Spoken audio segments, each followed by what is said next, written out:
What's up, everybody, and good evening. Welcome to another episode of the Smokin Tobacco Show. I am joined once again by my friend Jon Carney, and tonight we have a special guest. We have the Stickman is on the show tonight, and it's going to be a pretty jam-packed show. Gentlemen, how are you? What's going on?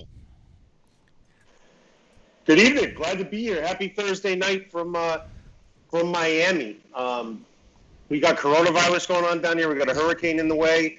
So we got a really good sober review planned out for tonight. But right now, it's good to be here, lighting up a cigar. And the environment behind me is going to look very different in the next couple of days. Yeah, I was just going to say, so when exactly does that hurricane hit you guys down there? Well, right now it's tropical storm, but we're anticipating coming here tomorrow evening. So late tomorrow afternoon, tomorrow evening, and into Saturday. So yeah, first one of the season really here. So like I said, looking forward to it. I got back to Miami just in time for a tropical storm. Well, you know, it's getting to that time of the year, and you know, we wish you guys the most safety. It's, you know, you got coronavirus, you got hurricanes, you got everything going on down there. So, you know, just keep safe. You know, we don't want to see anything bad happen to you guys down there. But Matt, welcome into the Smokin Tobacco Show. I know you're new to this. This is your first time being interviewed. I know. On a show, and I know you're incredibly nervous, but I'm going to promise you we're going to ease you into it. It's just like Kid Rock says before his show. He's like, now, I don't know if they told you, but I swear a lot in my show, but I'm going to ease you the fuck into it. And then he just goes off into it, and it's a great time. If you haven't seen Kid Rock live, you should, because it's one hell of a time. But I am smoking the LFD a.k.a. Digger tonight, which is a pretty big beefy stick. John, what are you smoking tonight? Right now, I have no idea what I'm smoking. It was something from my humidor that was just sitting over here. But I've got lined up as soon as this is gone. I'm going to be smoking a La Volcata. Oh, I love that cigar. Fantastic. It's one of my favorite LFDs. I would say it's Andalusian Bull, and then probably the La Volcata, actually. And then after that, I would go double Lajero. Anything in the double Lajero collection is really good. And then once I Lajero. get you on the Colorado Oscuro, it's going to be game over for you. Oh yeah, you gotta. It's going to be your go-to. Trust me. You gotta hook a brother up. I gotta try that. So, Matt, what are you smoking over there, bub?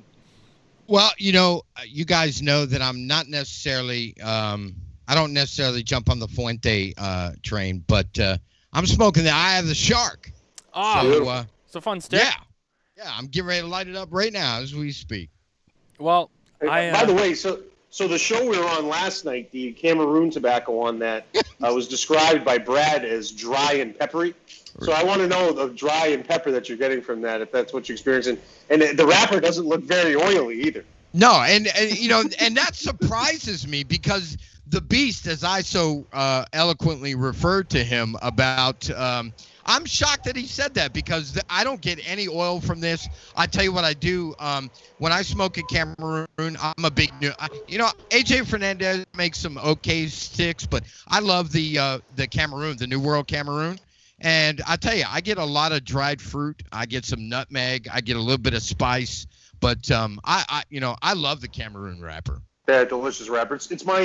It's my favorite wrapper in terms of the expanse of my smoking time. I jump back and forth. Right now, I'm not smoking a lot of Cameroon, but over the space of my time of smoking, it's what I've smoked the most of and have been the most. I kind of, I go towards it a little bit more often than not. For me, it's kind of like a palate cleanser in between full-bodied cigars with LFD. It's like, hey, let me have a Cameroon and like cleanse my palate, and then I'll go smoke another double Lajero chisel and get my ass kicked. Right, I agree. And before we get started, I want to shout out to both of you guys. You guys are fucking awesome. The show was amazing last night. We had record numbers. Thank you guys so much. It was an honor. I'm humbled beyond measure that both you guys decided to come on. And Brad, and Brian, and Scott Pierce. It was a great crowd. It turned into an awesome time. I was a little upset when it had to come to an end. But I remembered towards the end, I was like, wow, we got at least another hour and a half with him tomorrow. So I would say this is a good game too.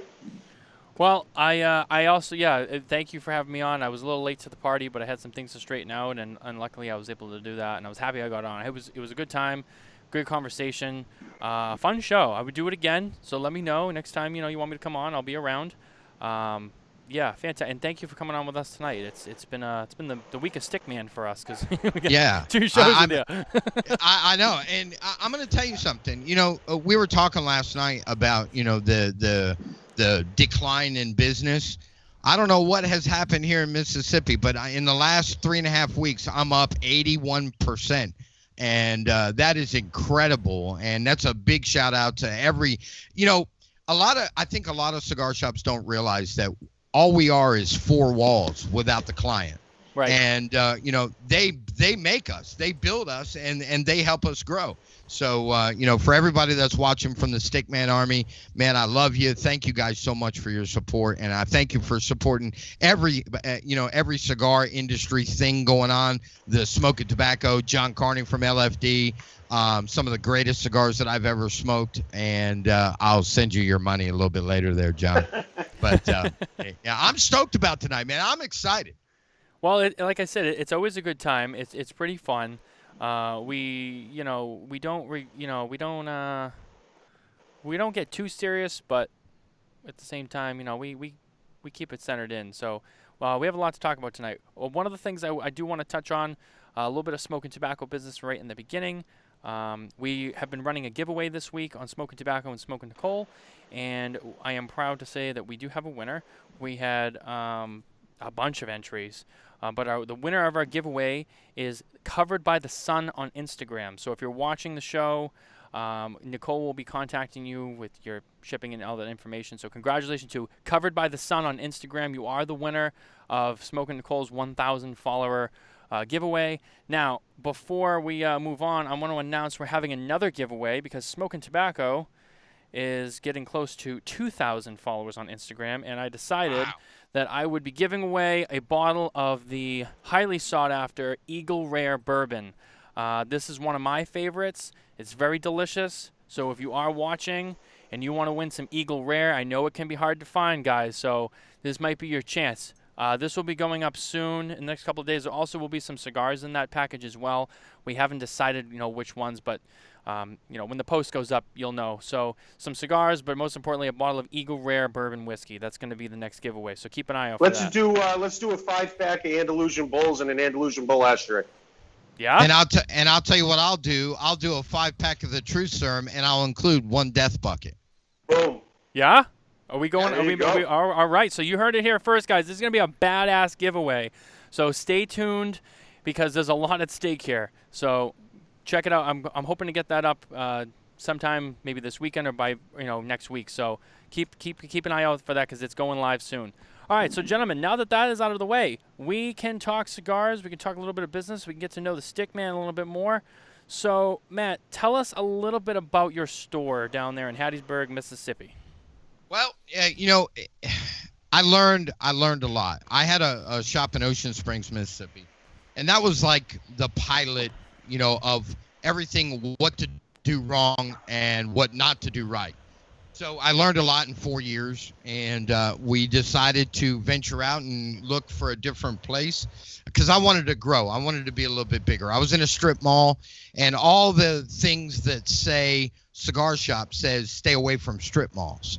And so I did some digging. I looked at Memphis. We looked in Louisiana. We looked in Florida. And then I decided to look up in Hattiesburg. Hattiesburg, the unique thing about Hattiesburg is for the last 20 years, they've had a smoking ban. And where if you were caught smoking on the sidewalk, whether it's cigarette, weed, whatever, you were hit with a $150 fine. No smoking anywhere in the city of Hattiesburg. And so I said, challenge accepted. So for about a year and a half, I wrote a proposal and we went back and forth with the city. And in November of 2019, we got the law rewritten, the statute rewritten to where I am the only shop in Hattiesburg that you're allowed to come in and smoke premium cigars only. No cigarettes, no vape, nothing. And we're 4,500 square feet. I've got a full commercial kitchen that we're getting ready to open in October. and we're I'm BYOB because well, I'm sure we'll get more into the story, but there's a reason why I can't have a liquor license. But everybody seems to love the BYOB thing. But I mean, we opened New Year's Eve day, and we took off, and it's been a wild ride with COVID, but I'm excited about the future. Well, that's awesome. You know, we love a good story, you know, about a shop, and especially right now, it's really important to support your local brick and mortar retailers. So, you know, and I know you've mentioned you guys are up for the year. A lot of the shops around here in my neck of the woods, up here in the Northeast, are around the same. They're up at least 80% on the year. Yeah. Despite the coronavirus pandemic, one local shop, pretty well known. They've actually set company history records during this pandemic. As crazy as that can sound, in 35 years of their existence, they've actually broken their company records during this pandemic. It's phenomenal, and it's a good thing. You know, it's better than seeing these shops going down and out and being out and crumbling to the ground. And I'm sure there's a lot of shops out there that will be doing that as well. But we're happy that from most people I talk to, their shops are doing good, and that's all we can hope for. If you guys watched last week, we had Glenn Loop on from the Scar Rights of America, and we talked a little bit about this last night in the Stickman Chronicles. He predicted, or is predicting, that the fourth quarter for the sales year is going to be a strong one, and it's going to be the most important one this year, despite the coronavirus pandemic. It'll be very important, and I know we've talked. Jon was on there last week. We talked about it on your show last night. So I don't know if we're going to get into that right now, but I just figured I'd toss that out there. Because it's something worth mentioning. But so tell me a little bit about how you actually got into the business. So give us a little backstory. You mentioned that you were a police officer. I was, and I started my law enforcement career. One of my captains actually handed me a Fuente of all cigars. Handed me a Fuente and said, "You either smoke this or go home." And I didn't know whether I needed the job, so I said, okay, I'll smoke it, and I absolutely loved it. So I started smoking on the golf course, and really, really got into it. Started studying and started learning stuff like that. And nothing that I did as a police officer, but how I was living my personal life, landed me in prison for 4 years. So coming out in 2012, I had 51 cents in my bank account. I had no job. I had no driver's license. I was 42 years old, and I said, what the fuck? What am I going to do here? So I grabbed a mountain bike from the Goodwill, and actually it was donated to me, and I rode 8 miles one way to a gas station to make sandwiches for $7 an hour. I worked there 2 years and finished out my probation and moved to Mississippi. And one of the gentlemen that I knew when I was a police officer, he told me to come see him. He had a proposal for me. So I went and saw him. He said, Matt, I want you to buy my shop from me. I'm ready to retire. This is just a pet project for me. I looked at him and I said, Rob, I pulled up my bank account. I said, look, man, I got less than $1 in my bank account. He said, look, I'm going to give you 1 year to pay the balance off. He was asking $65,000. I said, all right. So he gave me his books. He said, go home, come up with something that was lucrative for us. So I said, okay. So I spent the whole night. I didn't get an ounce of sleep. And I said, well, if I did this, if I created social media, if I did this, if I started a Facebook page and all these different ideas. So I wrote all these ideas down on a piece of paper. And I went back to him and I said, Rob, all right, so here's what I got. So I gave it to him on a piece of paper. He looked at it for about 30 seconds, balled it up, and threw it in the fucking trash can. I'm like thinking to myself, great, man, this is great. So he says, he reached in his pocket, grabbed the bank card, handed it to me, handed me the key. He said, the shop's yours. I'll stay on for about a month until you really know what you're doing. And you got a year to pay me back. We did so well that first year. We did almost $400,000 in gross sales. And now that's gross sales. And so I paid him off in 3.5 months, got done with that. And then the problems started. My head started getting this big and bigger and bigger, and to the point where I couldn't even walk through a doorway. I thought I was king shit. So I went to IPCPR in 2017. I met Al McAuliffe. I met Barry Abrams. Barry Abrams from Cigar Aficionado said, Matt, you've got an incredible story. We'd love to do it. We'd love to do it, fly you up and talk to you about the story and maybe possibly put it in the magazine. And I just went through. I was like a kid in a candy store. I just went through just buying, not worrying about how I was going to pay for it, because I said, you know what, I've done so well at this point. I'll be able to make it. And lo and behold, yeah, that was not a good idea. So I ended up about $60,000 in debt, to the point where nobody would sell anything to me. And people became very, and rightfully so, when you're owed money.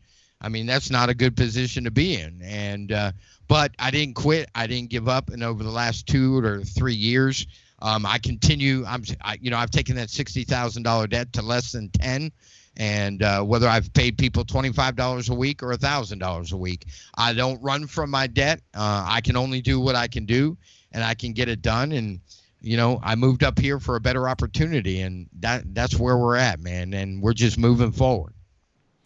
Well, that's a hell of a story. I mean, it's it sounds like you've really you've come a long way, and that's awesome. And it's a good thing that you're still in the business and the cigar business. But I know you've said that you've had some troubles in the cigar business as well. You've had some people try to come after you personally, and you've had those obstacles, and which is never fun, especially when you're put out on blast, on a public forum, which you have working against you. You get other people listening to other people's influences, and that's never a good idea. So to be able to also overcome that and keep pushing forward, you have your new shop now, and I know you mentioned, you opened up New Year's Eve day, and it's short amount of time with the pandemic, you're still up for the year. So I mean, bravo to you. That's awesome.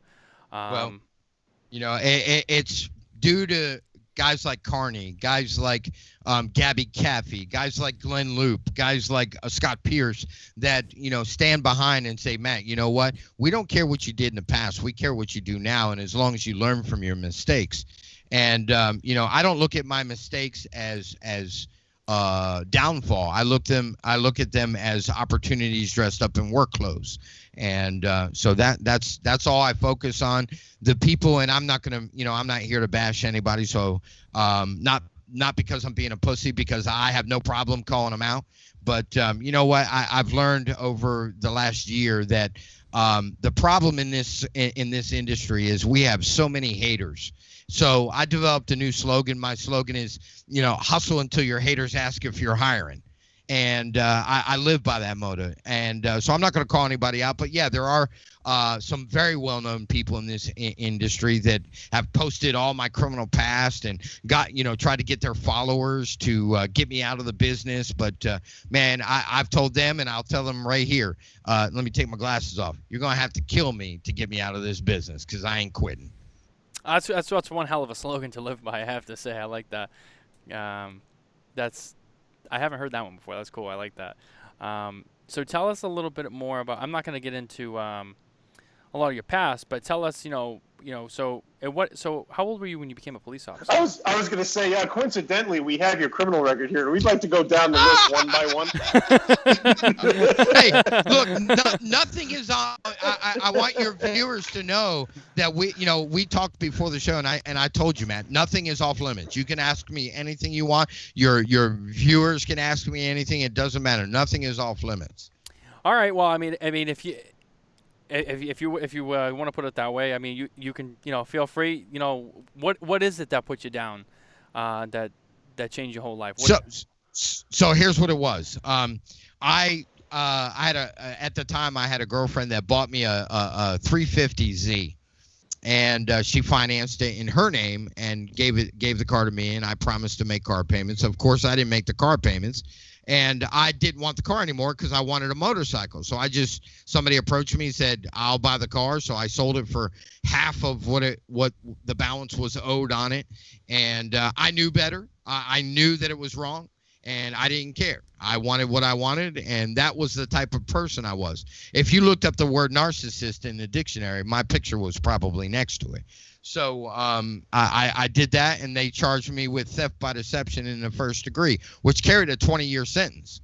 And ironically, they really fought to give me 20 years. And fortunately, I had a very kind-hearted judge, and he gave me 48 months. Wow. I mean, that's that's one hell of a story. But it's also, now that I've heard everything else that you've done after that, I mean, you went to the bottom and you really crawled your way up. Especially as a business owner too. I mean, you had like you said, you had less than $1 in your bank account, and you built up what you had, and those stories are always amazing. Especially when it's a business that you've built with your own two hands. You've come from nothing, and then you build something. It's quite the accomplishment. Even for anybody, whether it's your situation or someone who just wants to start a business. I know a lot of people who have similar stories, or they've created a small little business and it's now one of the biggest businesses in the world. Right. It's always very inspiring, and it's very motivational, and it sends that message that anybody can do it. You know what I mean? If you Right. work hard enough and you push hard enough and you want it bad enough, you're gonna get there. You just got to keep going. You can't quit. So, Right, and I'll tell you, there was times even in the shop in Ocean Springs. I mean, there was for a little bit.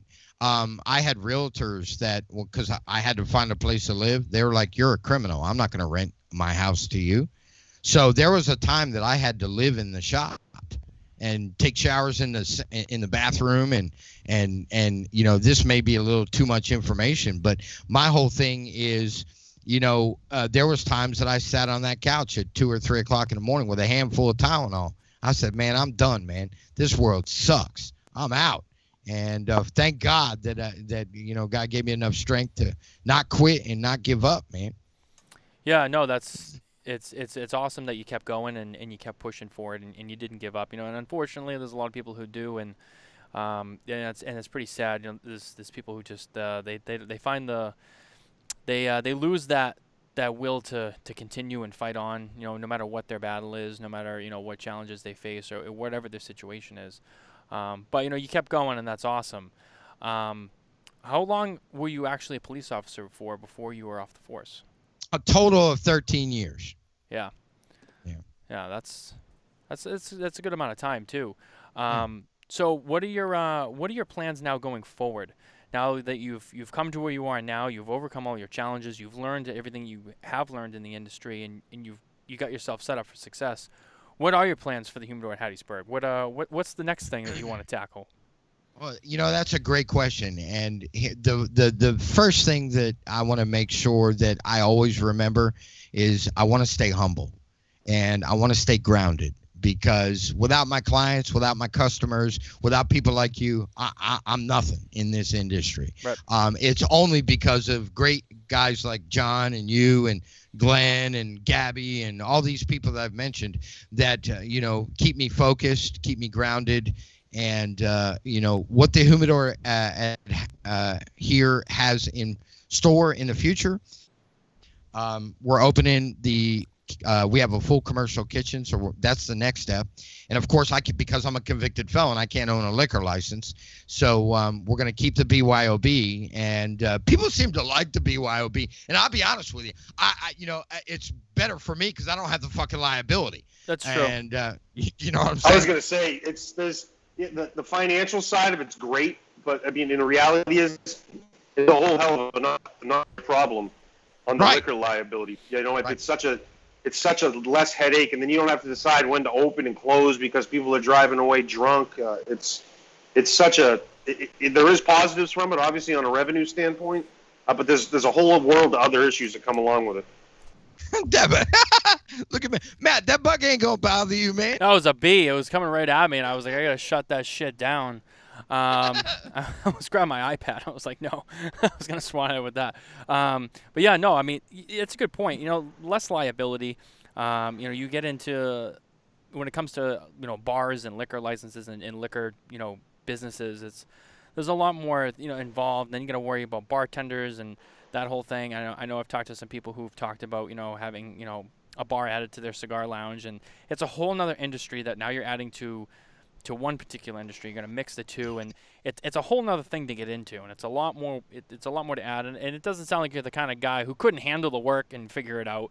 I'm sure you could, but in your situation, yeah, the BYOB is easy. You tell people bring your own shit, and and just enjoy, and be respectful and clean up after yourself too. I'm sure you have that policy instituted as well.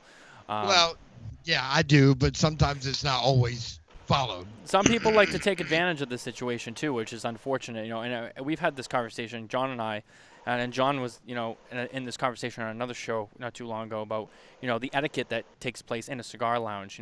Aside from BYOB or a liquor serving, lounge, even just with the cigars, there's certain etiquettes. You come into a lounge, at least buy a stick or two. Don't just come in with your own stuff, plop your ass down, and be like, all right, I'm just gonna smoke this and not buy anything. Right. And John can jump in at any time because I know he's had this discussion a few times. But yeah, and cleaning up after yourself. I know guys who, you break ash in a lounge on the floor. It happens. You're in a smoke shop. You're in a smoke lounge. That's part of the experience. But don't just deliberately go and break your ash everywhere and not even try to clean it up. If I break ash in my local shop, they'll give me shit because I get down and I scoop it up and I throw it in the tray. And, and they make the jokes. But I do it because it's the right thing to do. It's... Right. It's...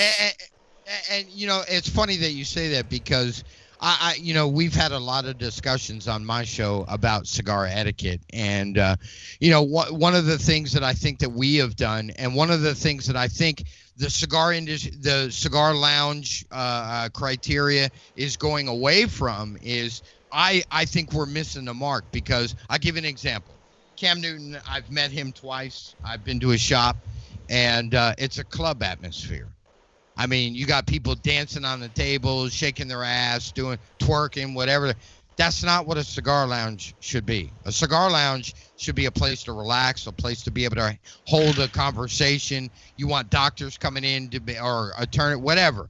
And when we first opened, we started to see that. So we implemented a dress code after 6 o'clock. We put some rules into place, and it seemed to turn things around. So, but yeah, I think I wish more people would pay attention to cigar etiquette. Yeah, and it's a cigar lounge experience for me it's a truly unique thing. It's not like going and hanging out at the bar. It's not like Cheers. It's not like going to the bar where everybody knows your name. It's a completely different atmosphere. I mean, yeah, you go down to a shop, everybody knows your name, but it's the way you handle yourself. It's a different environment. It's a different group of people. It's a different conversation. And cigar shops and lounges have become a very sacred place for cigar smokers, and you want to protect that. You want to take care of that place. You want to treat it with respect. You don't want to be. I've heard so many stories about some of these shops that have had lounges and clubs and all that. They've had to shut them down because the members just took advantage of the situation. I mean, there was one shop that, they used to have a whole lounge, a whole club, and they had like a card table, and the same 4 guys would hang out at the card table all day, and it became very cliquey, and other people felt left out, and then they would just take advantage, and they'd buy 1 cigar, but then they'd smoke 15 cigars there all day, and it gets into a sticky situation. So it's unfortunate sometimes those things happen, and then some guys miss out on good stuff at a lounge because other people ruin it. So be mindful that you have a good experience. Don't fuck it up for the next guy or for your fellow cigar smoker friends who come down to the lounge, because it is an important thing, especially if you can't smoke at your own house. You can't smoke wherever. You don't like to smoke in the car, whatever. You rely on your smoke shop and your lounge to go and smoke cigars. Don't ruin that, because that's the only place you got. That's the only place you got. Treat it like your own home, and that's my 2 cents on it. John, I know you've had this conversation recently too. I don't know if you have anything to input to that, but. No. Yeah, he's being awful quiet over there. He is being quiet. What the fuck? No, I was. Etiquette's important anywhere, and I think our society as a whole takes etiquette and thinks that other people should have good etiquette, not just them, or they're unaware of what they're doing. So I think it's very important anywhere, especially in cigar lounges. It stands out, I think, more in a cigar lounge when there's somebody acting like an asshole. Yeah. It stands out, and the environment that you're in kind of sets that. Stickman brought up Cam Newton's place. Like, that is a club. It's a really nice club. Mm-hmm. And there is twerking, but they're twerking in, like, nice dresses, and I mean, it's great. But it's a very nice club. But that environment sets that tone, you know what I mean? And it's classy. It's a classy kind of fun. And then when you go to another lounge, so, it's real easy to see somebody that's not showing the proper etiquette. It's a simple thing of changing a dress code in the evening. So it just changes the environment, and then people adapt to it. So it's very easy to see that. It's also very easy to understand because you can, if you don't, I said this is probably what bothers some people, but like if you're the person that thinks that these problems don't exist, then you're the problem. Right. You're the person we're talking about. And if you don't think that this stuff we're talking about is true, then you're also wrong. So you have the right to your own opinion, but just because you have an opinion, you could be wrong. So in a cigar environment, there is an etiquette that's established by the lounge and established by the business. And when you establish that, people will follow it, and the ones that don't stand out quite easily.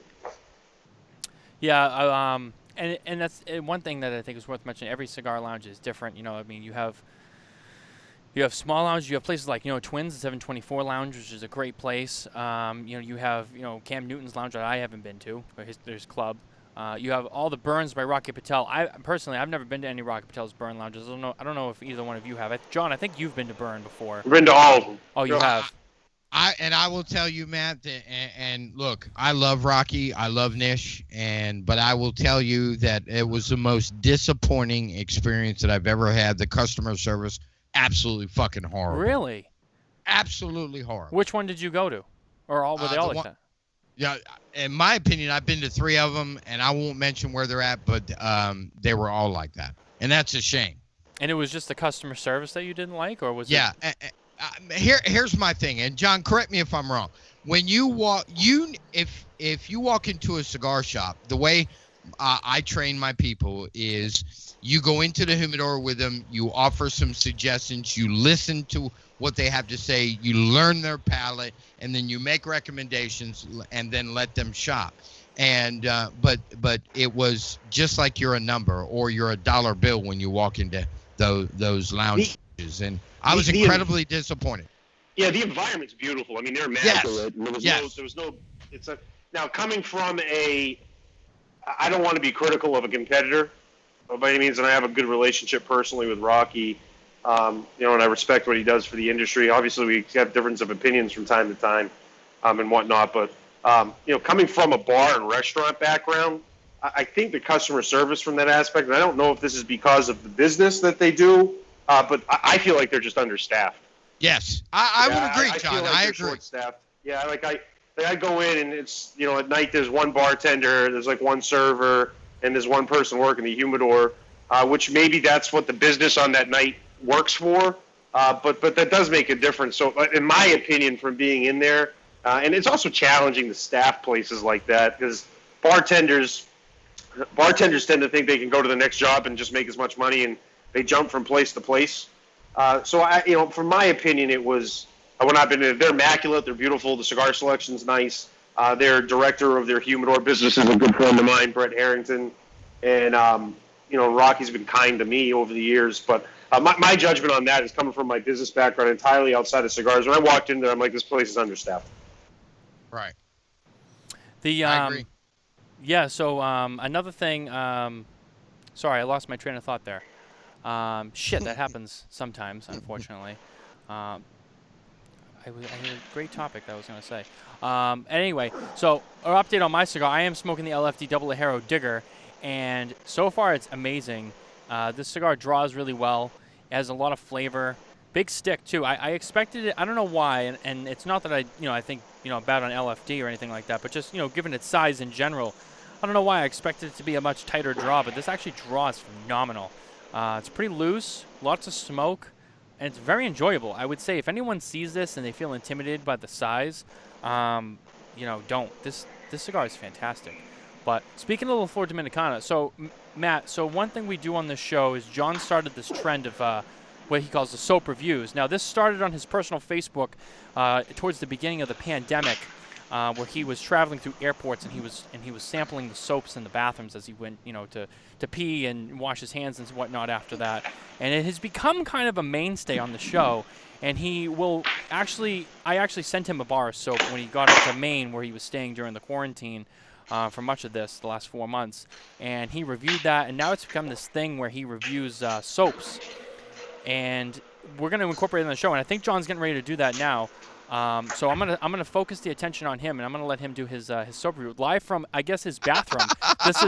This is the first time we've done it this way. Normally he has a bucket of water, but we are in John's bathroom. We can see his stuff all over the sink. Hilarious. But so I'm gonna hand this over to John, and we're gonna focus on him. All right, so I have a special soap that I picked up. I actually picked this up to do last week, but this one is a personal favorite of mine for a number of reasons. But tonight we have the Paul Mitchell Tea Tree Soap Bar. Tea tree oil is one of my favorite essential oils.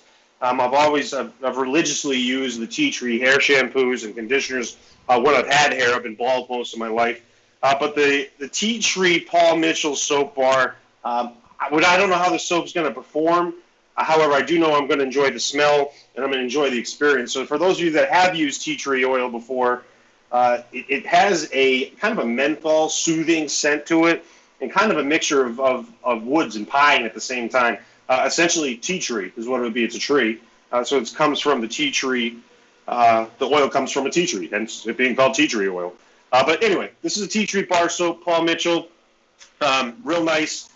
Doesn't have a lot of, one of the big things is the feel on the dry feel. Doesn't have a lot of oiliness to it. With the fingernail, the soap does come off quite easily. But I expect a lot of lather from this. And the big thing with tea tree oil is you get a little bit of a tingle. So let's get the water warmed up here. We've got Miami's finest. By the way, Miami water, city water, Miami, some of the best water in the country. Fantastic for city water. This is right downtown Miami city water. Takes a little bit of time with the warm water to get 44 floors here.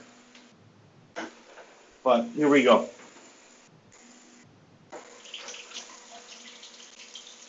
Get a little bit of warm water. Wet the hands first. I like to just wet the hands first and then do a little bit with the soap here. So here we go. We don't get too wild on it. But we got a good lather here going. You can see there's some good coverage already with not a lot of friction going on here. And that's with very little water. So we're going to add a little bit more and get a good lather going here.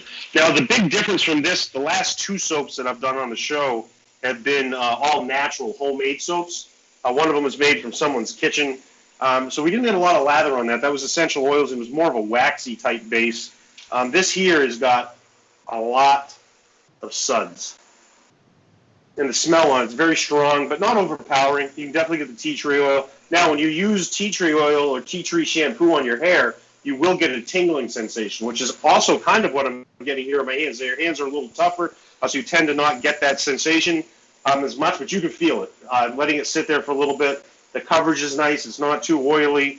Again, a really good lather, so you're getting a great visual sense of what's going on here. You can see clean. So I'm feeling and seeing it. Let's go for the rinse off here. We're using medium warm water. Very easy rinse off. That was about 10 seconds, 15 seconds at the most of water. And we got most of the suds off. Now the difference, you can tell this is a commercial soap. As I said, the commercial soaps tend to not have any residual at the end. It's on your hands and it's gone. Whereas the soaps that we use that were homemade soaps, for me so far, the homemade soaps and the more craft soaps tend to linger a little bit on your hands. This one, not so much. So this is cleaned off a little. The scent on the hands, after, it is still there. There's a little bit of tea tree. Let's dry off here. Couple wipes. Very easy to dry, which is unique, too, because I'm in a very humid environment here in Miami. But it's great feel, real clean. I did get off the dirt and grime that I had there. I had some cigar rash. I think we're going to go with this soap here. This is not as good as the soaps that I've used in at D35 in JFK Airport or E15 baggage plane, third sink from the left. But I'm going to go with this as a Paul Mitchell tea tree. I'm partial to this. I love the scent. Tea tree oil. I love it. It's great. I use it for my shampoo. It's something I use every day. So I am a little biased. But we're going to go 7-7 on the Paul Mitchell tea tree bar soap. Now, they do make this as a hand soap version, which comes in something a little similar to this. This is one of my favorite shaving lotions. This year's Crown Shaving Company. It's out of Canada. But it comes in a little bottle like this. It's green, and they do make a liquid soap version of the tea tree soap, which I'm looking forward to using. But 7.7 on the tea tree oil hand bar, live from the vice presidential bathroom in Miami, Florida. It's just a little place. But to show people, I do have American flags up in here too. So pretty much everywhere you go in my place, there's a little bit of an American flag around there. But yeah, 7.7. So tea tree, Paul Mitchell soap, highly recommend. As I said, partial because I'm a big fan of tea tree oil. But that's the rating there. So 7.7. So it appears that Matt's not quite back yet from his break. So the soap reviews started as kind of like a joke, obviously, and there's a little bit of tongue in cheek with it. But really, it is quite serious. It was, Stickman, we started talking about how personal hygiene is very important, and I started doing this right at the beginning of Corona as I was going through airports, and it became something that people really enjoyed, and I thought it was something that we could relate to. And one of the real reasons behind it for me was I go to all these airports, and I watch thousands of people a year, thousands and thousands of people not wash their damn hands in airport bathrooms. Come on, man. Like, oh, it's disgusting. So how this started and how I started kind of doing it a little bit differently. This is the first in-bathroom review we've done. I was going to do an in-bathroom review, and I was in Atlanta, and I actually was given a tip from a friend of mine who said, "Oh, go check out the soap in bathroom at A15, I think it was." And the soap was terrible, but I was going to do the review live from the bathroom, not realizing or thinking prior to going in that these bathrooms traditionally in airports have mirrors all over the place. And on the other side of the mirror are people going to the restroom and using urinals, which is probably not appropriate. So the soap reviews, it had to happen after the fact, but the quarantine has helped. We've been able to do them live here in person. So. All right. So we're just waiting for Matt to come back. So, John, let me ask you something. Look, I'm going to be honest with you. You know that I'm not a Fuente. I mean, it's not that I'm not a Fuente fan, but I think they're overpriced and overrated. This cigar's been okay. It's got a really wonky burn. I've had to relight it twice.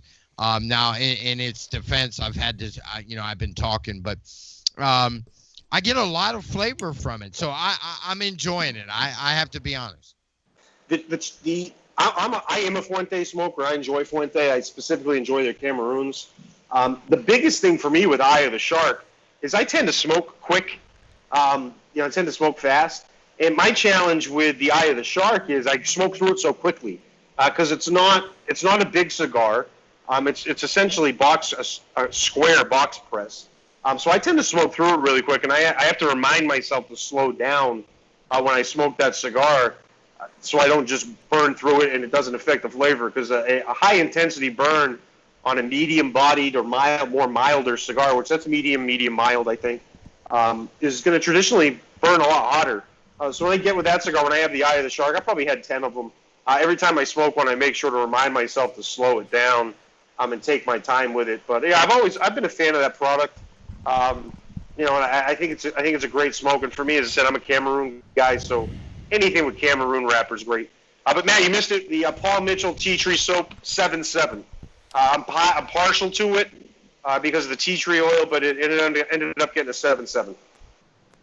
It's a fair score. It's pretty high. I mean, what was the highest of all time? I know it was a 7-something. Oh, I've given the one in Dallas is like an 8-something. That's the best one I've used. The one in Dallas at E15. I know I've talked about this a lot, but third sink from the left it was like shaving lotion. It was such a great feeling when it was on your hand, when you put it on your hands, and had a great texture to it. It was just a good experience. But the tea tree got an extra rating and some extra points just because of the oil. I like tea tree oil. The way it smells, the way it tingles on your hands. It's just I'm partial to the scent. So that gets a little bit there. That was a loaded review. I knew that was going to perform well no matter what. Well, it's always a fun time to get a soap review in from Jon Carney. That they never disappoint for the most part. But now it's actually time for our sports segment, and our sports segment is brought to us by Nova Cigars, Platinum Nova. Make Nova big.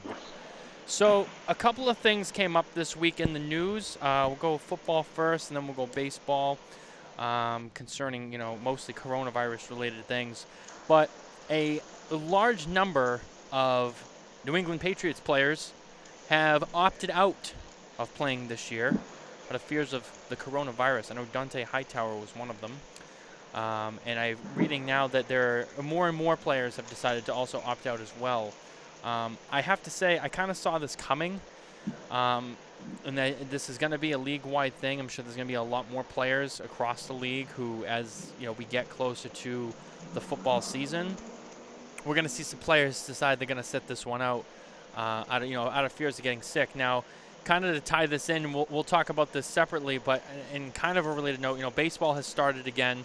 And we've seen the Florida Marlins. Now, I think it's up to, is it up to 12 members of that team who have the coronavirus right now? 17 now. 17. Yeah, I said it's definitely double digits. I know that. So you look at that as a model, and you have the NFL looking, which is a different sport, and I'm sure they're gonna have different protocols, but relatively similar.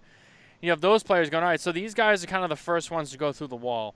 And the first guy through the wall always gets bloody. So they're watching this guy, they're watching MLB going, all right, so these guys are getting it in a team setting, and then the visiting teams are having to shut down and cancel games because they're too close and all the variables. So you got those guys saying, before I even get there and before I even get my hands dirty, why don't I just take a step back and say, I'm not playing this year because I don't want to take the risk.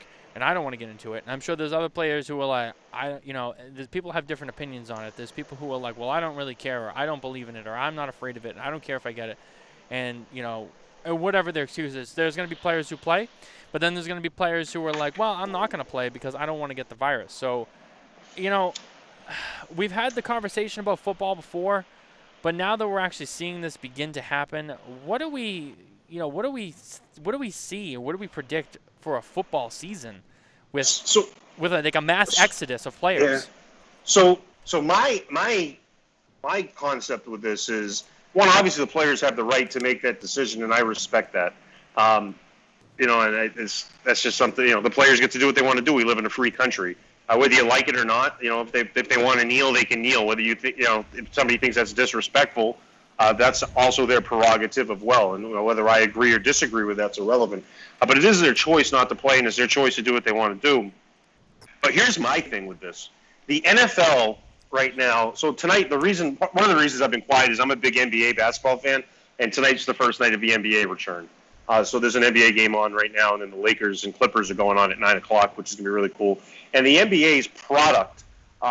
The political discussions and things aside with it, because everything's political now.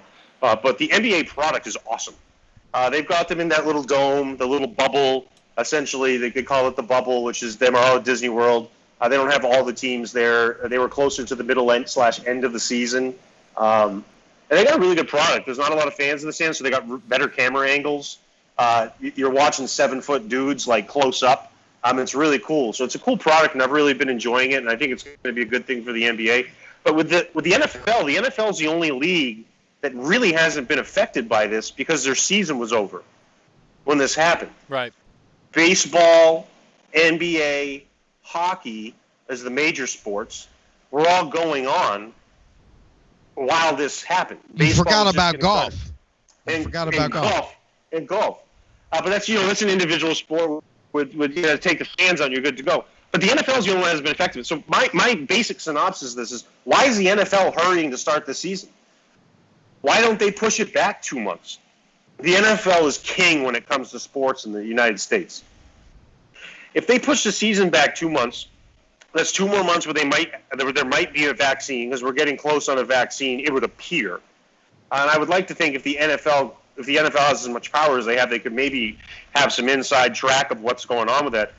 So my thought is push the season back 2 months, wait to see what goes on, start the season in September or October, and then whenever you have the Super Bowl, it's going to be huge anyway. That's the biggest sporting event in the world. So I don't understand what the NFL's rush is to start this season on time. Like, why start it right now? College has a different game, has a different idea, because those kids are getting 1 year older, 1 more year of school. It's a little bit different. But the NFL, for me, push the season back. I feel like I feel like a 5-year-old in second grade saying, "Teacher, please pick me." So, I'm gonna play off what Jon said. Okay. I have a different opinion, and my opinion is this: I think the NFL, whether they start the season late, whether they don't, I think they have fucked themselves royally by accepting the fact that people kneel for the national anthem. Here's the thing, and if let me preface what I'm gonna say with this: these opinions that I'm about to say are my opinions. They do not reflect the host of this show or Jon Carney. We did not talk about this before, so Matt, if you are so eloquent to allow me to speak my piece, I will speak. So absolutely, go ahead. All right, the reality of this is a fucking joke. I don't think Trump will lose, but if he does, I don't think we'll ever hear Corona after November 4th. If he does win, I think we'll have a vaccine by the end of the year. I think the kneeling for the national anthem, whether it's for Black Lives Matter, whether it's for police brutality, whatever it is, I think that there's a time and a place for that. I don't think that the national anthem has anything to do with police brutality or the rights of the African Americans. And that's just my opinion. I think the NFL lost a great deal of fans because of the fact that they allowed this nonsense to start with Pumpernickel that couldn't quarterback his way out of a wet paper bag. I think that this is an atrocity. So it is what it is. So what does that have? However, that aside, which is an opinion, what does that have to do with the operation? So forget about that stuff. The operation of the league. Why are they in a hurry? Actually, you know what? To really touch on it, why are they in a hurry to get in this political arena and get this season started? Why don't they push the season? Revenue. Oh, yeah, it's got to be. But they're going to create revenue. They're the only league that hasn't lost any revenue in reality as a result of the coronavirus situation. So why are they in a hurry to get this going? They don't need to rush it. They're going to create the revenue one way or the other. And here's the issue. Here's the problem. You said there's already the country's always been 50-50. So there's already people that have a political view or feeling one way or the other on the situations you mentioned.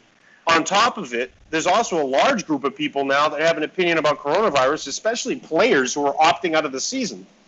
They're not going to play football without a vaccine and not have people test positive. Now, I'm not saying they're going to be symptomatic or whatever. Right. There's going to be a ton of players that test positive. That's just going to happen. If it's happening in baseball, it's going to happen in football. The NBA has got a unique situation.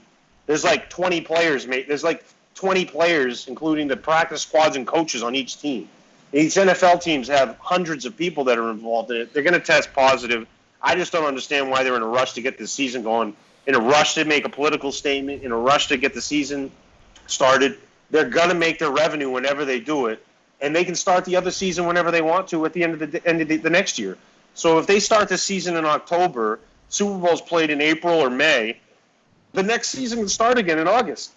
There's no hurry. Just wait. They've already said there's potentially could be a vaccine before the end of the year. There's definitely going to be something by next year. So why rush it? My opinion is this: NFL, take 2 months. Say, hey, we're going to push the season back 2 months, and then we're going to reevaluate. And just play the season whenever you want to. This is like there's no rush. I can't disagree with you, John. I think you got a good point there. But I think that they're rushing because of revenue. I think stadium owners and team owners they're panicking. I mean, if they have to start the season with no fans, how the fuck are they going to make any money? Oh, I'm with you. And that's another side of it, too, is if you push the season back, you get 2 months closer to a vaccine or something that socially lets people feel more comfortable that don't feel comfortable. Now, there may be people that feel comfortable going out and think one way or the other, hey, I'm not too scared of this thing. That's fine. But there's a large group of people that do, and there's also a large group of people that definitely don't want to go to a stadium of 70,000 people. The larger the group, the more uncomfortable they feel. So you push the season back a little bit. You get closer to people feeling more comfortable. You get closer to a solution that socially enables people to make a better decision.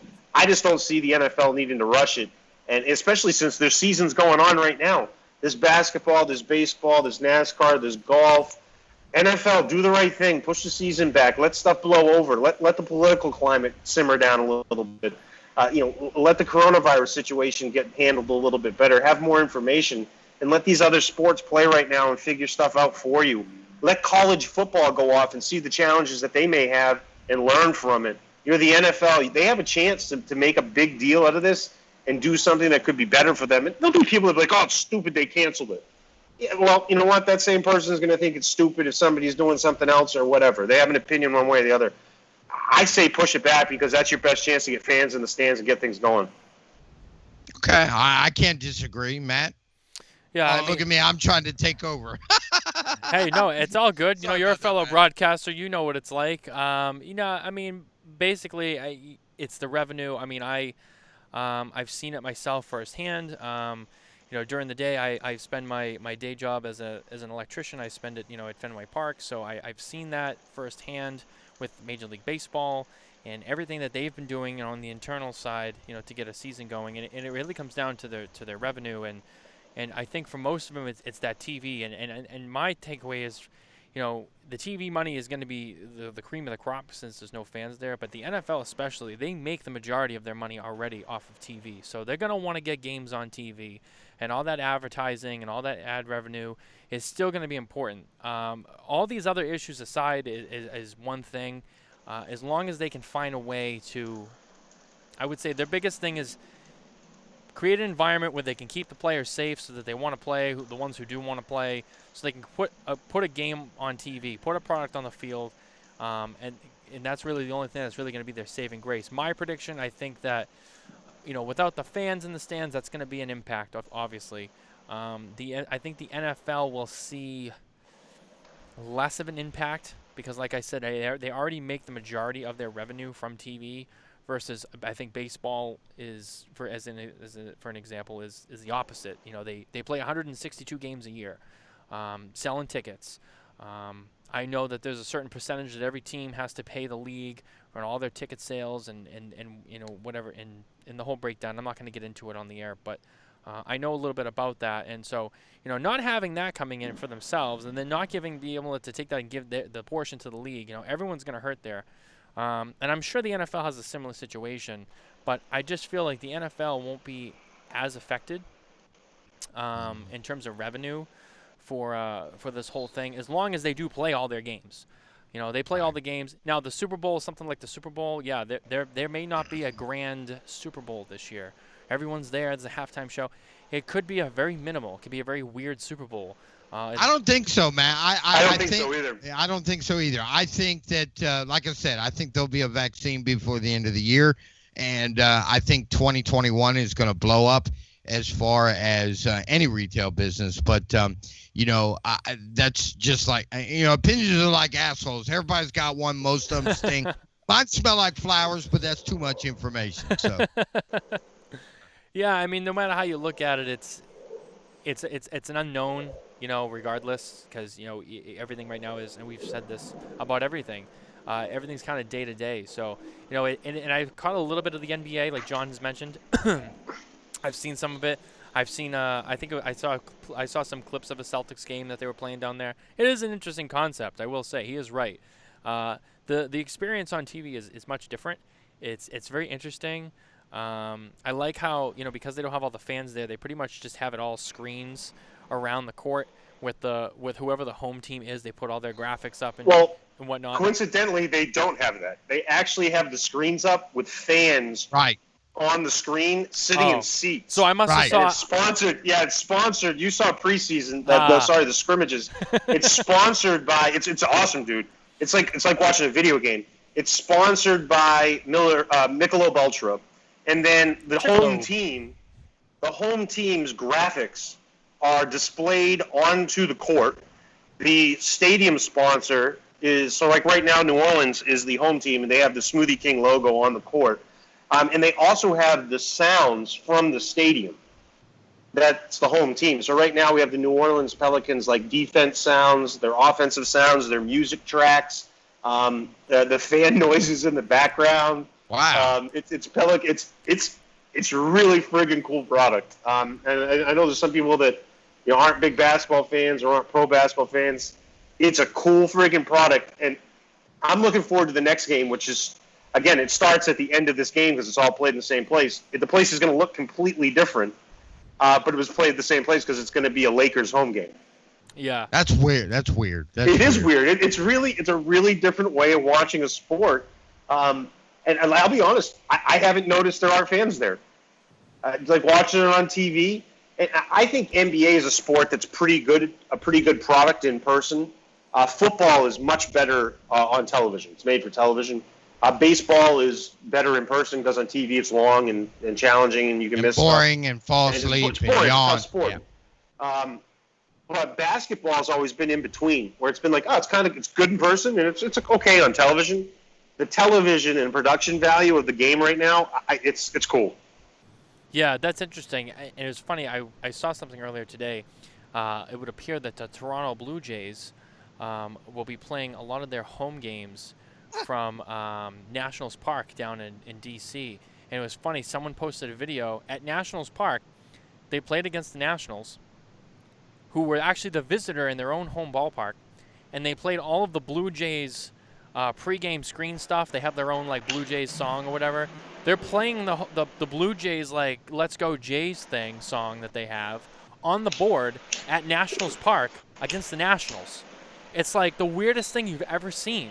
It's another team takes over, and then you play that team in their home ballpark.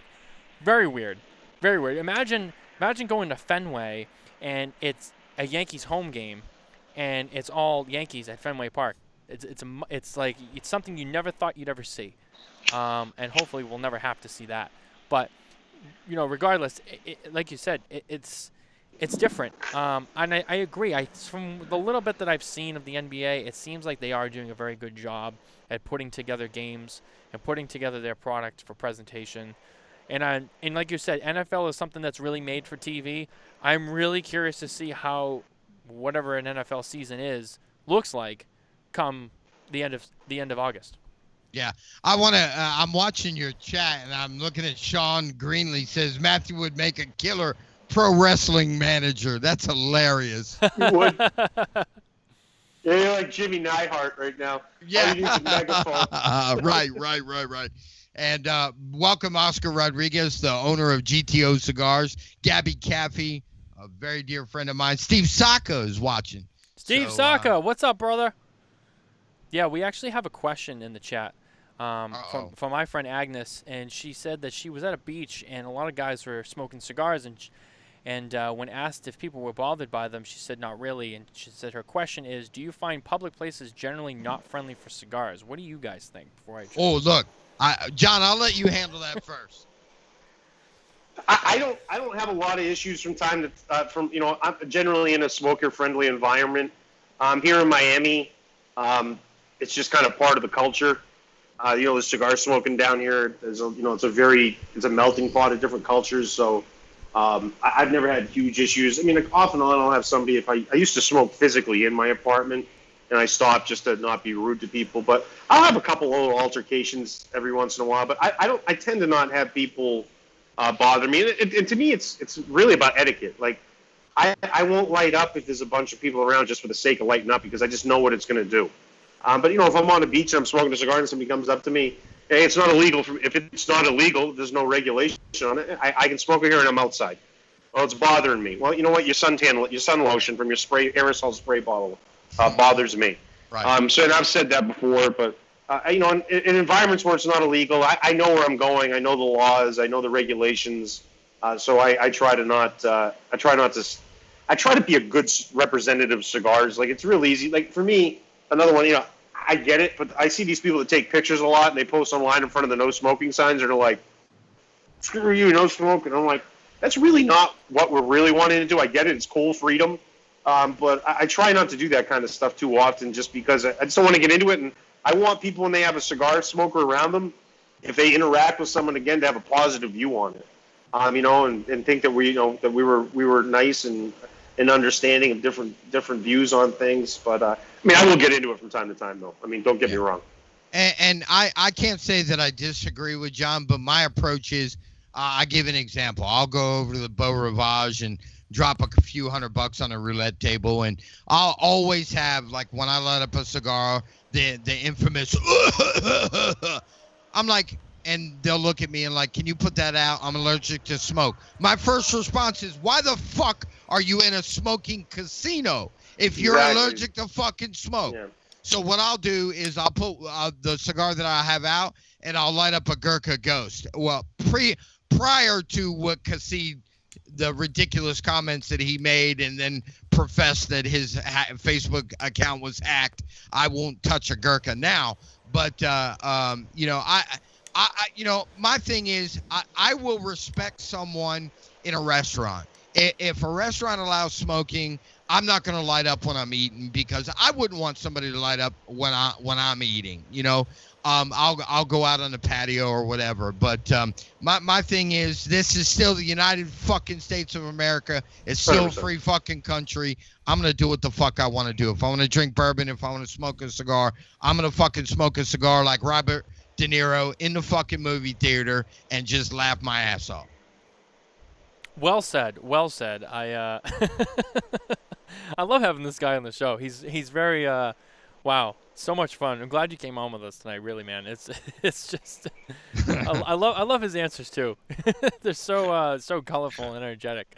Yeah, I mean, I kind of agree, you know, on both spots. You know, I don't really smoke my cigars in public places too often. It's usually at home in a lounge, or, you know, like John said, I usually only smoke in smoking friendly environments. I have had a few minor, you know, looks and comments in Las Vegas at the card tables, here and there. Nothing too major, but, you know, it's that general little, like, comment you get. But at the same time, you know, it's like you said, if you're at a casino that offers, especially in Las Vegas, I mean, you smoke everywhere in Las Vegas, you know.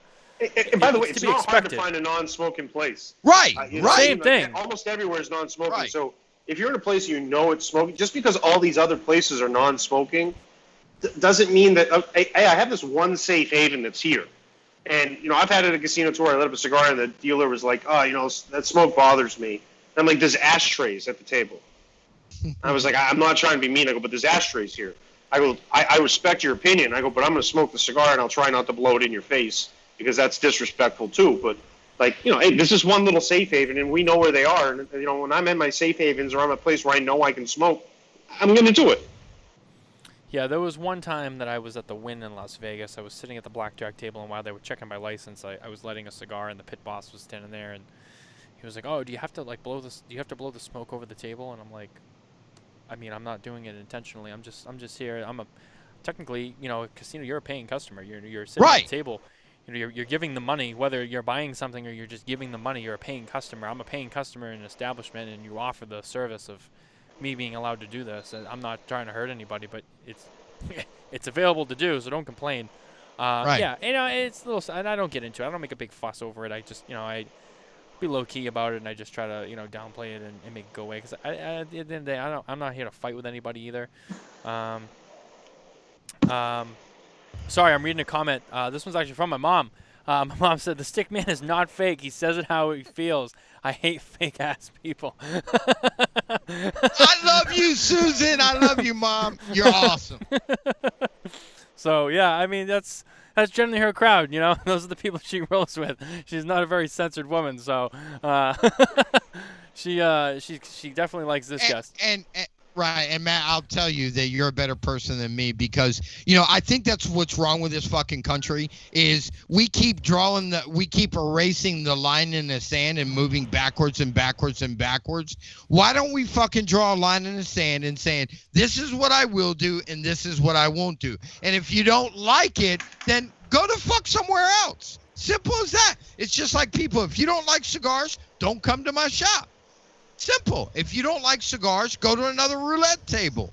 I'm not going to fucking move just because you're offended. So many people have been pussified in this country that it's just absolutely ridiculous. Yeah, I mean, there's definitely, I would say, you know, just in general, I've noticed, even myself, I mean, I'm not that old. You guys are older than me. But from as far back as I can remember, I'm 26. I mean, I can remember, a little bit of the times when, a lot of things could go. And I'm sure you guys remember, especially, Matt, I think you're the oldest one here, not, in a negative way, but, you Right. probably remember the most of, times like when, you had All in the Family on TV, and Oh now yeah. you can't have that anymore. And things are God, no. certainly different.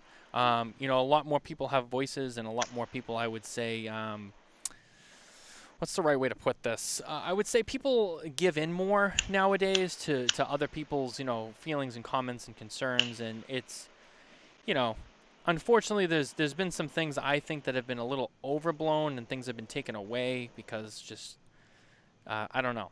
People have made comments and it's been taken away, and there's things that can change, and I get that, and things do change with the times, but I also think that there are some things that just get blown out a little too much.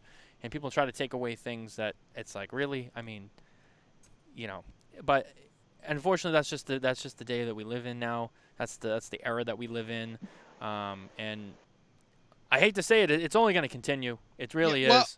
Well, no, I disagree. It's only going to continue because we fucking allow it. And it's just like I went back before the show and I was watching your show last week, and I saw the segment that you asked the question that I asked you to ask him about. Yeah. When is he going to have the stick man on the House of Representative floor? Glenn said, Matt, I am terribly afraid to have you on the House floor because I have no idea what you're going to fucking say. Our international sign to the FDA is fuck the FDA. And the reality of all this is, I think that, and maybe this is something that we could talk about. I love the idea, and I brought it up to him when Glenn was on my show about maybe policing is a hard word, maybe managing or guidance or whatever, but self-policing our industry, because we have a lot of knuckleheads in this industry and that just don't give a shit, and that's what's drawing attention to us. If we had more people that were so passionate about this industry, like you and Jon and so many other people in this industry, that would take a stand and say, look, hey, I don't think making a box look like Fruit Loops or nunchucks or something that would entertain somebody under the age of 21, I don't think that's a good idea. Maybe we should rethink that. I think that we should build a board that or a coalition of board members that say, hey, we will police ourselves, and I think the FDA will go away. I really do. Yeah, I mean, time will tell. I mean, there's definitely a lot going on. There's a lot of stuff kind of up in the air. There's a lot of things changing. You look at the substantial equivalence deadline. I mean, especially Jon coming from the manufacturer side of things. I mean, that's something that those guys in particular are looking at. Which I've had people, and I won't mention names, but I've had some manufacturer, owners, say to me, it's a witch hunt. It's all it is. It's a witch hunt. And do you know why? Why? And there is Why don't you share with us? Look, I'm going to share this because nobody else is strong enough to fucking say it. I'm going to say it. All right. So from a law enforcement standpoint, think about what significant equivalence is. We want to know the weight. We want to know the size. We want to know everything that's in that box. We want to know the recipes. Don't you think that the FDA is in bed with the DEA? Okay. For those of you who think that there's not narcotics trafficking in the cigar industry, you guys have lost your mind, okay? The reality is, and I'm not going to name any names, but I know that there's people that Jon, and people that Matt, and I can mention. There's one guy that was, and I won't mention his name, that was a bus driver for Rocky Patel, okay? And now he, 2 years ago, he was the biggest thing since sliced bread. He owes the fucking drug cartel over $1 million and won't pay him. And what do you think is going to happen to him and his factory? They're going to burn his fucking factory down. On top of that, you have manufacturers that employ narcotics, people that have been in the narcotics industry. So if you look at it, when the FDA says we want significant equivalent recipes, they're teaming up with the DEA so they could see. I'll give you an example. La Aurora in Chicago, a box of Black Lion cigars were shipped to a cigar shop, and every single cigar was filled with powder cocaine. I mean, come on, man. Look, people want to live under a blanket. That's okay. But the reality is we have to have some sort of management, some sort of policing, some sort of guidelines on ourselves. And all that shit from the FDA, I'm thinking, would go away. That's just my humble opinion. Well, interesting feedback from the Stickman. I don't even know how to follow up with that. Yeah, and I don't think he's certainly Stickman is certainly not saying that like La Aurora is a drug traffic. No, not at all. People, there are container shipments that have come into this country with premium cigars that have been held up because there's other premium cigars in there that were found with drugs or something in it. Now, it's not just premium cigars; it's cars. It's coffee, olive oil, everything. It's you name it, coffee, everything. I mean, anything that ships in, they're trying to find a way to get drugs here, right? So, yeah, that's a real thing. That's a real situation. I don't know necessarily if they're connected or not, but there's a reason why so like my shipment right now has been held up for a week. It's stuck in customs for additional screening. Why do you think that additional screening goes in? My paperwork's filled out fine, everything's fine. They do x-rays. What are they x-raying for? Nicotine? No, they're x-raying for drugs. So there's definitely that's real. That's one of the things that that we watch and that happens. Right, and Matt, and nobody wants to fucking talk about this. And the reality is that's why we're under the FDA's radar. If we got to the point where we could police ourselves and and again, I'm not going to mention any names, but there is a major manufacturer that produce. I ain't going to go there. I'm not going to try and start any trouble. I think it's really two different situations. The FDA's job is to regulate things, and when they run into things to regulate, they pick something else. And then when they're told they can regulate something, they regulate it to the highest extent, so they have jobs to have. So, the reality that we're in this situation is because the FDA has regulatory rights over premium tobacco products, which fall under other tobacco products, which was part of an act that was passed when Obama was president. It's not necessarily his fault, but he's the one that signed it into law.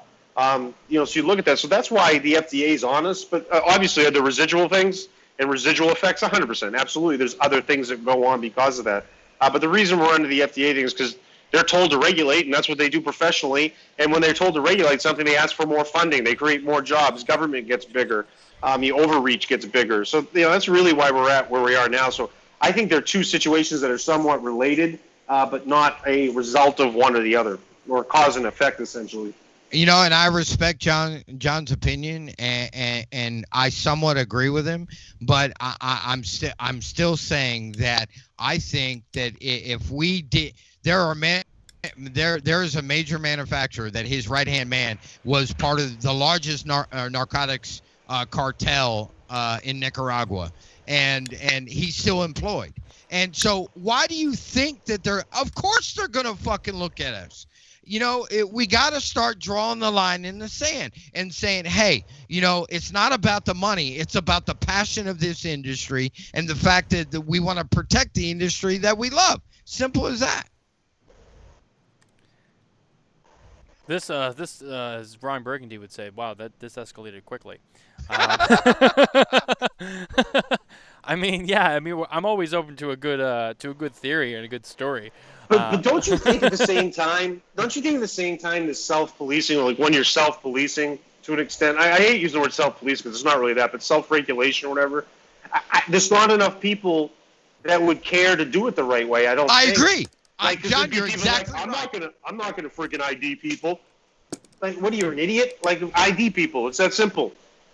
John, you're exactly right. And that's the problem. And that's what I was talking about before the show. We have people in this industry that have such a big head that think that they're way up here, when the reality is the only reason why they're fucking up here is because of the people that spend their hard-earned fucking money to bring them up here. And we got to recognize that. And the reality of the... I have people that get angry at me from time to time because I have them sign a credit card form. I was like, hey, I need you to sign a credit card form. And they're like, well, you're the only company that wants me to sign a credit card form. Bullshit. And I'm like, I'm not having you sign a credit card form because I'm a jerk and want you to sign it. The credit card company that charges me to do business with them says I must have a credit card verified with a signature on file. I go, because you could just call up and say that this doesn't, that you didn't charge it and there was no signature. It was the same thing. If I came into your store and I had a credit card, would you have me sign it? And they're like, yeah, that's different. And I'm like, how is that different? I go, it's not different. I go, it's exactly the same thing. I go, it's because the credit card company is asking me to do that to protect themselves, which is actually a form of self-regulating. I agree, John. So I say this, like, man, if you would actually do this things if things were done the right way in the first place on some of the regulations, we wouldn't be in this situation. Some of the stuff's completely out of our control, and it's just in the nature of the beast. But there are a lot of things that don't need to be going on that they are, and a lot of that's because people are like, fuck it, I'm going to do what I want to do. Hey, you know what? You're right. Sometimes the I'm going to do what I want to do thing doesn't really work out that well. Yeah. Dave Hack joined. What's up, Dave, from the Cigar Hacks? What's going on, brother? The Cigar Hacks are in here tonight. I also want to give a special shout out to the Fantasia boys. John and Jonathan Fantasia are watching with us. It's Nicole's brother and dad are watching with us as well. So we have quite the viewership. This has been a great show. But as they say, all good things must come to an end. We are getting ready to wind down the show. So before we do that, I do want to toss it down to John and to Matt. Matt, we'll start with you, the stick man. Any closing remarks? Anything you want to say? Anything you want to throw out there on the show? Wow. Go to John first. Let me think about that. All right. No, it's a great show, good conversation. I always enjoy the energy. It was a good night. We had a good soap review. In terms of things going on with me, Hacking Gourmet, nothing going on this next week.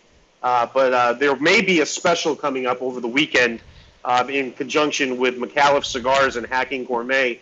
There's a hurricane coming, and if it hits Miami, there may potentially be a hurricane special, but that's depending on the track of the hurricane. So keep tuned for that. Stay on social media, and as soon as we can confirm that we will indeed be doing that, we may be having Jon Carney may be reporting live from the epicenter of hell.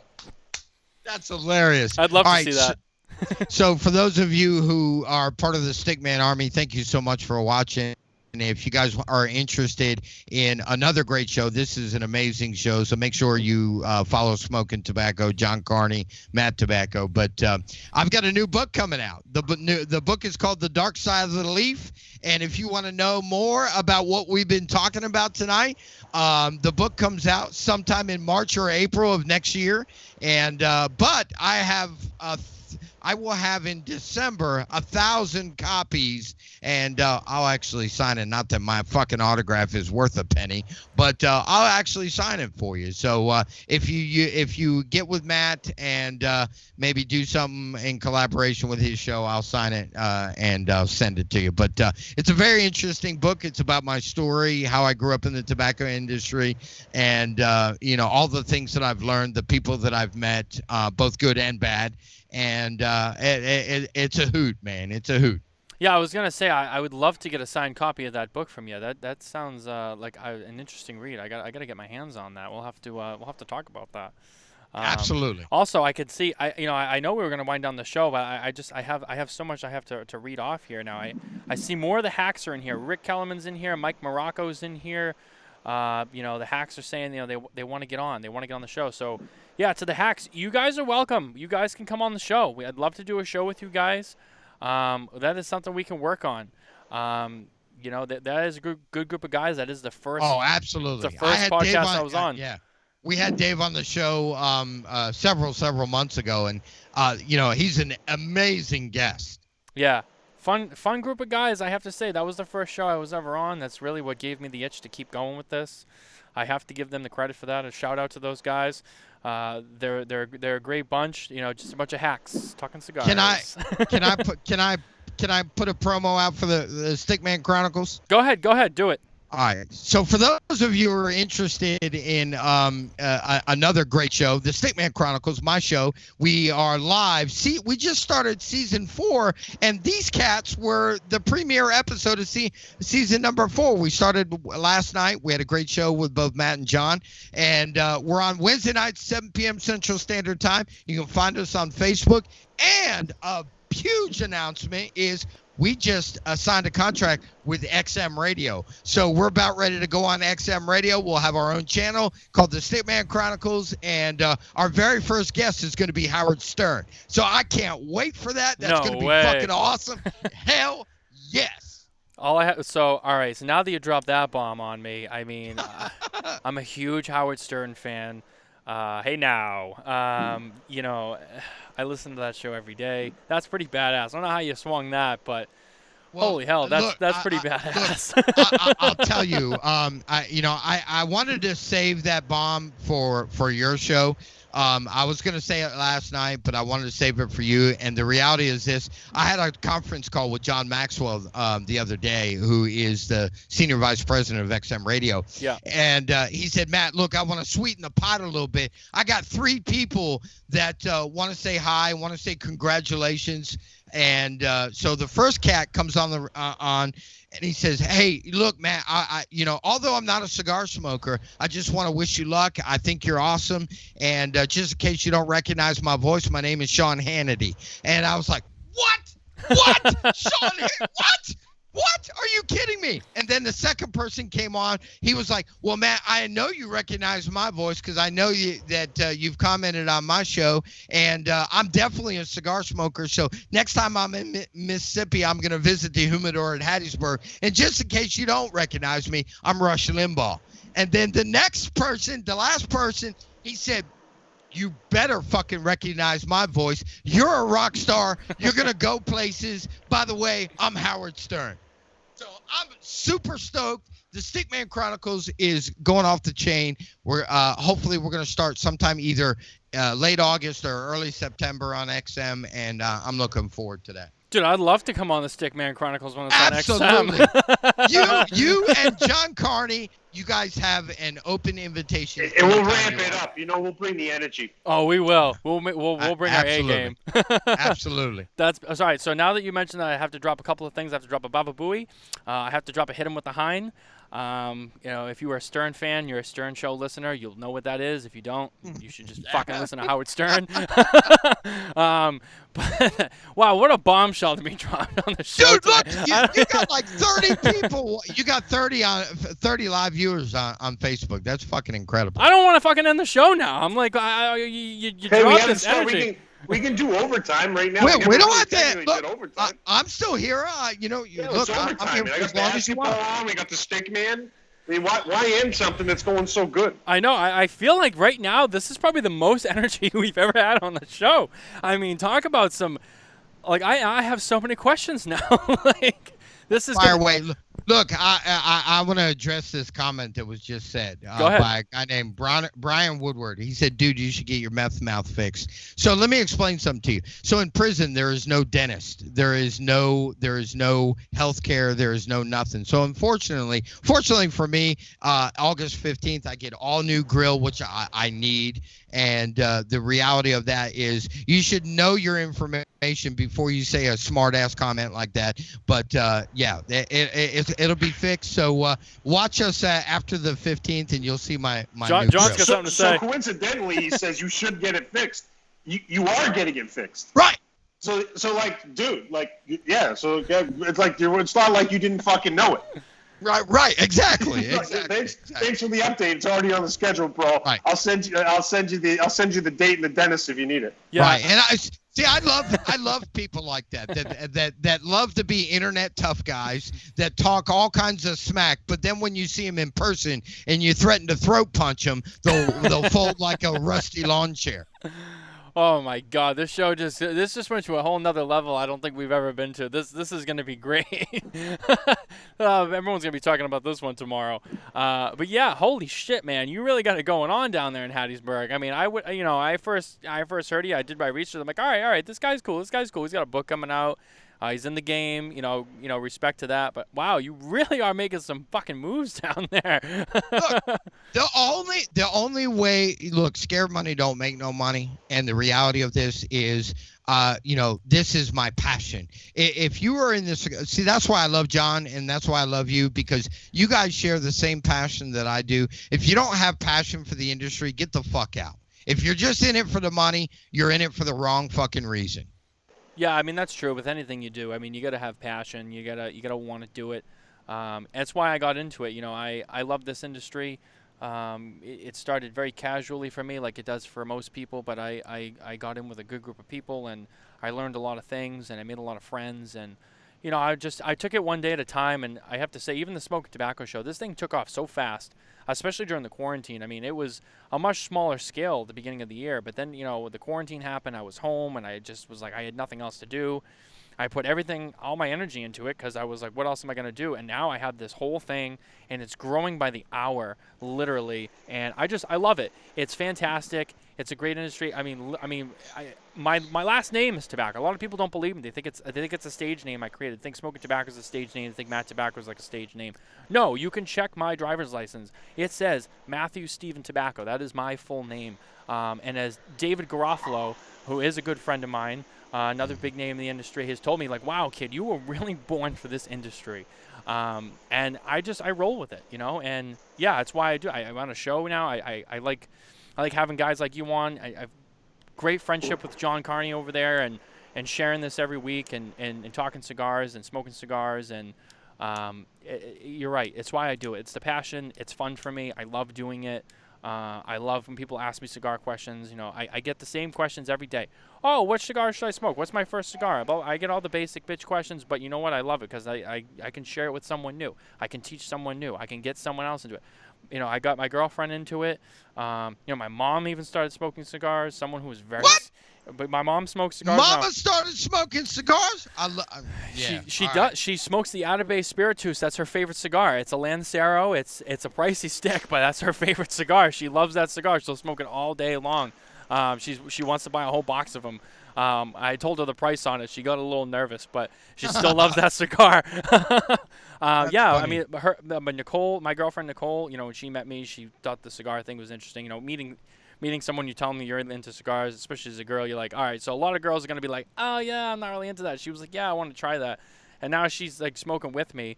You know, my mom's smoking now. I got her brother into it. Her brother was a casual smoker now, and this is no BS because John's here, and John knows this. His favorite stick is a Ligero Natural. I don't even know what size. Maybe the Robusto. It's what he loves. He loves that stick. Every time I see him, he's like, "This is my favorite stick. I got to get more of these."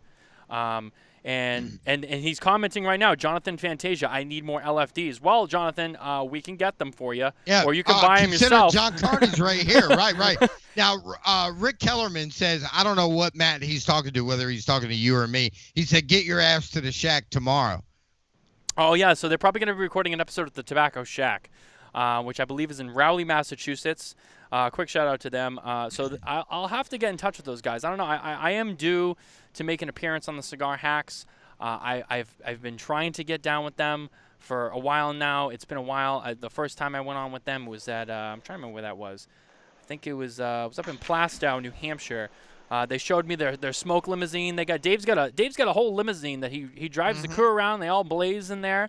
And they smoke in their limousine, which I thought was badass. I don't know anybody else who has that. I'm I'm definitely in for that. Smoking cigars in a limousine, like that's badass. I'll tell you what we have here at the Humidor in Hattiesburg. We have a limo service for our club members, and the limo service will take you anywhere within a 150-mile radius. You can use the limo service. It's no charge. You can go down to the casino, smoke a couple of cigars, get fucking plastered, get hammered, whatever, win or lose some money, and then come back to the cigar shop and smoke some more fucking cigars. That's the way to do it right there. That's pretty badass. Maybe some champagne in there. I don't know. Make it a little luxury. Hell no. We have a fully stocked bourbon bar, and yeah, that's how we roll. That's the way to do it right there. But yeah, so anyway, guys, no, but seriously, I do have to wrap it up. I do want to give I thank you to the Stickman for coming on the show. Really, this was my pleasure. One of my favorite episodes now so far. This was awesome. John, as always, is always here with me. Thank you, my friend Jon Carney. John, when are you coming down to Mississippi, man? When are both of you coming down to Mississippi? So I got to figure out what's going on with travel in general right now. I'm in COVID hell down here, so. Fuck COVID. Look, fuck Corona, drink Miller, get your ass on an airplane, and come down here and party with a fucking Stickman. I got a fridge full of Miller Lite that I might just track up and put it in a cooler and then head north. There you go. Well, you know what? I've been meaning to get down to Talladega. I'm a huge NASCAR fan. I've been wanting to go down to Talladega, Alabama, to catch one at Dega. And I'm thinking maybe next year I'll finally get to see Talladega. So when I come down there, I'll hop over to Mississippi. I'll come hang out with Hell you. yeah. Hell yeah. That's what I'm talking about. We will blow this town up. But I do want to say one more time, we are giving away a bottle of Eagle Rare Bourbon. I know you boys know that's special for all of you guys out there who know about it. Tell them what else you're giving away. Tell them what else you're giving away. We're also giving away, what was it, a bundle of 5 Andalusian bowls? And 5-pack Andalusian bowls and an Andalusian bowl ashtray. And Matt, what did you say you were going to give away with that? I fortunately have my own blend of cigars that are made out of Dunley, Honduras. They're called the Truth Serum. People are comparing them to the Liga Number 9. They're $2 a piece. You can get a bundle for $50. They are fucking amazing. All premium tobacco, no short fill, no chop, all long leaf tobacco. So I'm going to give a 5-pack of that, and I'll throw in 1 death bucket. You heard it here first, guys. Keep your eyes out. We're going to put that together. You know, both you guys don't go anywhere. After the show, we're going to talk a little bit off the air. But you heard it here first. We're going to get that up for you. You're going to enter to win. I don't know all the logistics to it yet. We're putting it here now. But that's going to be a badass giveaway. I think that might be the biggest giveaway we've ever done at Smokin Tobacco. So keep your eyes peeled. Also, I'm not a retailer or manufacturer, so I can give that stuff away. Hey, Matt, I'll tell you what. We'll also throw in a bottle of Basil Hayden. Ah, okay. Because So I got to top John. Because I'll tell you, Brian McGee, that was on the show last night, he was going to send me the belt that he cries that he didn't win. So I'm going to throw in a bottle of Basil Hayden. all right, cool. We'll put that in there too. So all right, so guys, if you are listening to all the Stickman Army, to all of our fans, you know, you're going to head over to Smokin Tobacco on Instagram, on Facebook. Head to smokintobacco.com. Follow us on YouTube at Smokin Tobacco. And keep an eye out. We're going to have the giveaway posted with all the rules and all the things that are included. You know, if you're listening to this later on all the podcast channels, you know, wherever you get your podcasts from, we are also available. So take a listen to that. Like, subscribe, everywhere, everything. Thank you for listening, boys. Thank you for coming on with me. And we will see you next time. Stay smoky, everybody. Woo!